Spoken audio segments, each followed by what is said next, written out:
In 2016, a country erased 86% of its cash overnight. Not reduced it. Not taxed it. Erased it. Millions of people woke up holding paper that no longer worked. Lines formed outside banks before sunrise. Weddings were postponed. Hospitals demanded payment. Small shops closed their shutters and waited. The official explanation was simple.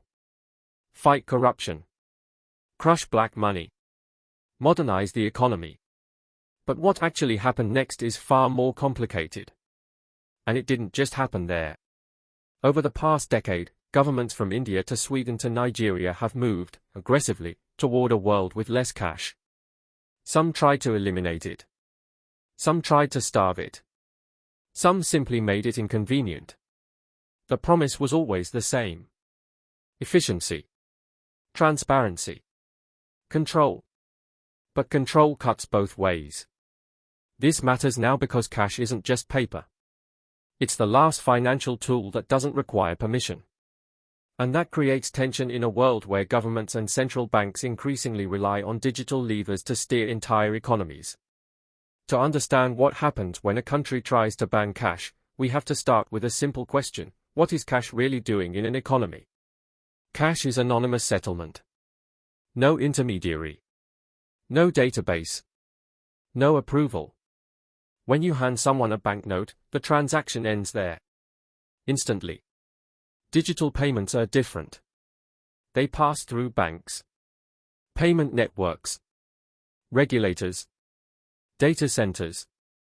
Each layer records the transaction. Each layer extracts a fee.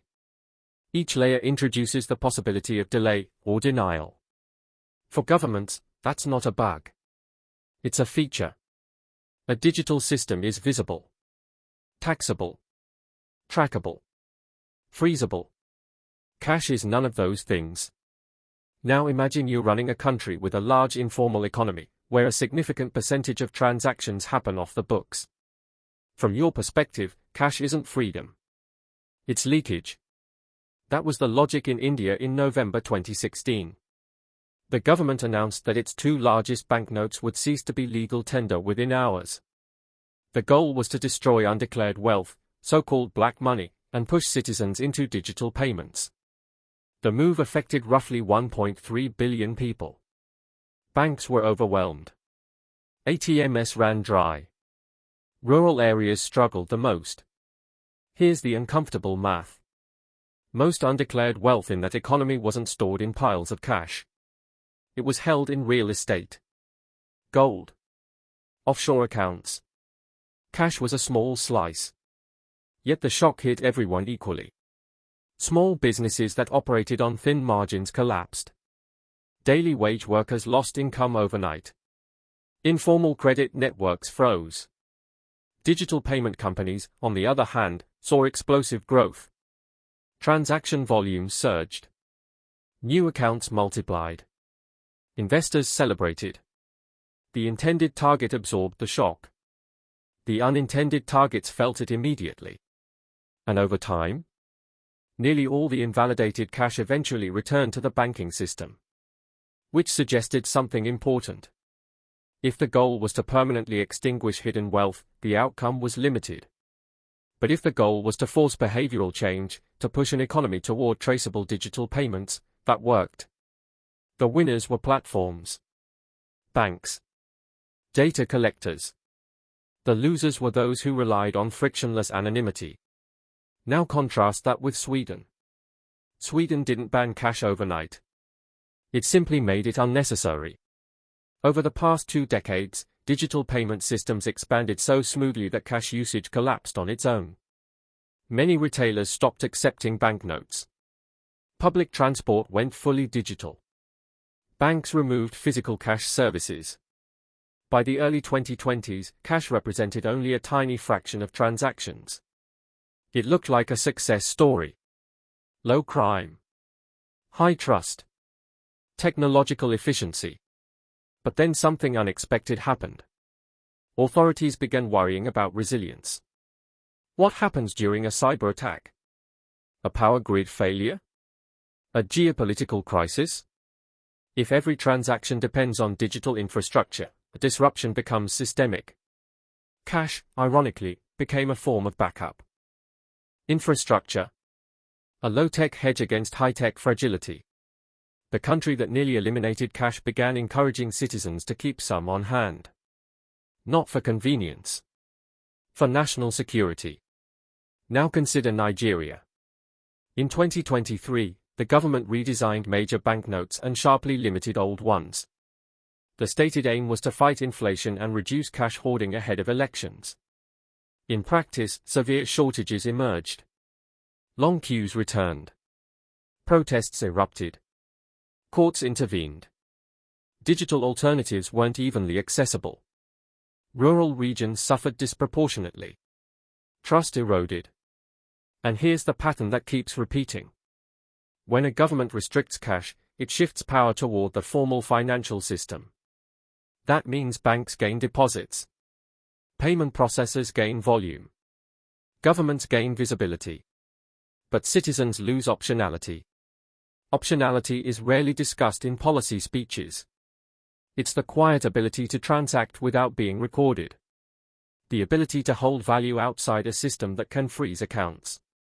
The ability to participate even when infrastructure fails. From a macroeconomic perspective, going cashless gives central banks new tools. If all money is digital, negative interest rates become easier to impose. You can't withdraw paper to avoid a penalty on deposits. Stimulus payments can be targeted, programmed, even restricted to specific uses. Money becomes software. That increases precision. It also increases control. Public hype focuses on convenience. Tap and pay. No coins. Instant transfers. Underlying reality focuses on leverage. If a system can track every transaction, it can shape behavior. Tax enforcement becomes automatic. Capital controls become immediate. Financial surveillance becomes normalized. This isn't a conspiracy theory. It's an incentive structure. Governments prefer systems they can monitor. Financial institutions prefer systems that generate fees and data. Citizens prefer systems that are easy, until they are not. And here's where the tension becomes structural. In times of stability, digital systems feel superior. Fast. Clean. Efficient. In times of stress, centralization concentrates risk. A bank outage becomes a national event. A policy mistake transmits instantly. A software bug freezes commerce. Cash distributes risk physically. Digital money concentrates it logically. Over the long term, the shift away from cash changes social contracts. When every transaction is recorded, financial privacy shrinks.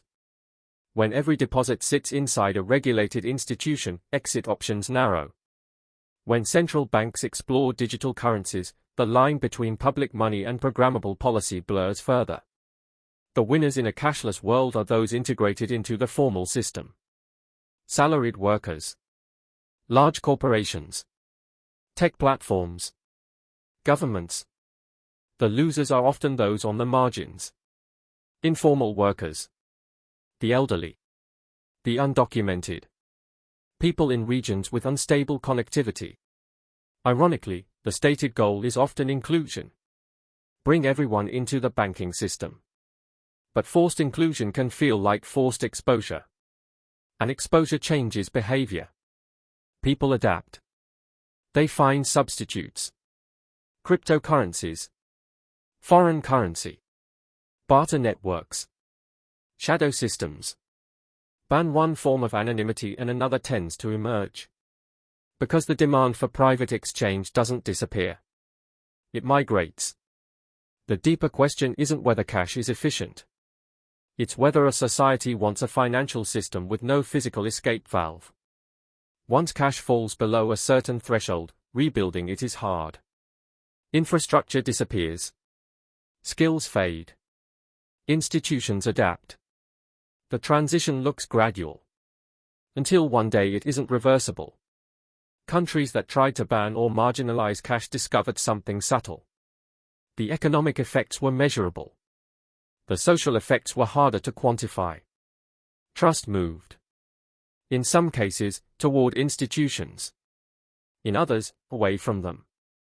And trust, once lost, is more expensive than any printing cost of banknotes. So the next time you tap your phone to pay, consider what's happening beneath that gesture. It's not just convenience. It's a trade. Speed in exchange for traceability. Efficiency in exchange for optionality. Centralization in exchange for resilience. Some countries are comfortable with that trade. Others are reconsidering. Because when money becomes fully digital, the question is no longer whether cash is outdated. The question is who controls the switch. And what happens the day it's turned off.